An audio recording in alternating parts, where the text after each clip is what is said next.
আসসালামু আলাইকুম প্রিয় ফুটবল ফ্যান্স। চ্যাম্পিয়ন্স লিগের সেমিফাইনালের খেলাগুলো শেষে আপনাদের অনুরোধের ভিত্তিতে ব্যালন ডিওর কিংবা এই টাইপের অ্যাওয়ার্ড সম্পর্কে একটু আলোচনা করব এবং আলোচনার শুরুতে বলে নিচ্ছি একটু মনোযোগ দিয়ে দয়া করে শুনবেন, কনটেক্সট বা প্রেক্ষাপটটা একটু বোঝার চেষ্টা করবেন। অনেক সময় ইদানিং দেখছি কনটেক্সট না বুঝেই অনেকে অন্যরকম ভেবে ফেলছেন, অনেকে ভুল বুঝছেন, অথচ তিনি যে জিনিসটা বোঝাতে চাচ্ছেন আমি মূলত সেটাই বলছি।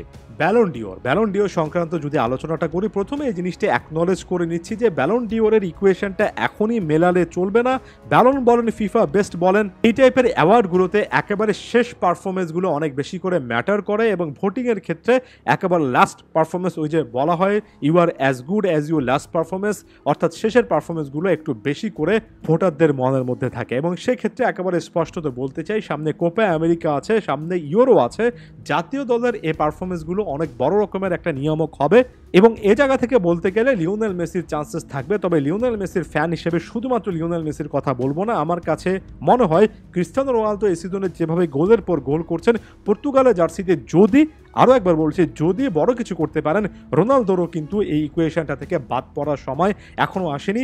হ্যারি কেন টুর্নামেন্ট থেকে ছিটকে পড়েছেন, কিলিয়ান এমবাপের এর আগে টুর্নামেন্ট থেকে ছিটকে পড়েছেন, এর্লিং হল্যান্ডের ইউরোতে, অর্থাৎ জাতীয় দলে কোনো কিছু করার সুযোগ নেই। তবে এমবাপে বলেন, হ্যারি কেন বলেন, তাদের কিন্তু সুযোগ থাকছে, তারা আলাদাভাবে এই টুর্নামেন্টের পারফরমেন্সে অনেক কিছু করতে পারেন। আপনি এই লিস্টে ইংল্যান্ডের ফিল ফোডেন, জার্মানির ফ্লোরিয়ান ভির্টস অনেকে রাখতে পারেন, তাই এই লিস্টে এখন পর্যন্ত ওপেন রাখছে। তবে আমি শুরুতেই বলেছি যে কনটেক্সট, বর্তমান সময়ের প্রেক্ষাপটটা বুঝতে হবে।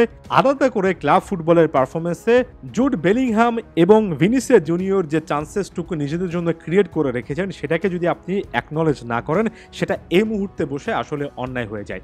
জুড বেলিংহামের ক্ষেত্রে অলরেডি তিনি এ সিজনে কিন্তু তার যতগুলো গোল করা উচিত মিডফিল্ডার হিসেবে 22টা গোল 10টা অ্যাসিস্ট করে ফেলেছেন। অনেকেই বলছেন যে জুড বেলিংহাম বড় বড় ম্যাচে গোল পাচ্ছে না। আমার কথা হচ্ছে বেলিংহাম যে 22টার মতো গোল এই সিজনে করেছেন সেটাই কিন্তু মোর দ্যান এনাফ। তিনি মূলত গোল স্কোরার নন। চ্যাম্পিয়ন্স লিগে তার পারফরমেন্সগুলো যদি আপনি শুধুমাত্র গোল দিয়ে মাপেন তাহলে সেটা জাস্টিফাইড হবে না।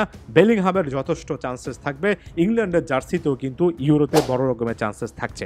তবে যার কথা আমি আলাদা করে মেনশন করতে চাই এবং সবার শেষে এসে হলেও সবচেয়ে গুরুত্বপূর্ণভাবে বলে দিতে চাই, সেটা হচ্ছে কোনো একজন ফুটবলার যদি ব্যালন ডিওর কিংবা কোনো একটা অ্যাওয়ার্ডের লিস্টে গত কয়েক মাসের পারফরমেন্সে একেবারে বড় রকমের একটা লিপ নিয়েছেন, অনেকটুকু উপরে উঠে এসেছেন, প্লেয়ারটার নাম ভিনিসিয়াস জুনিয়র।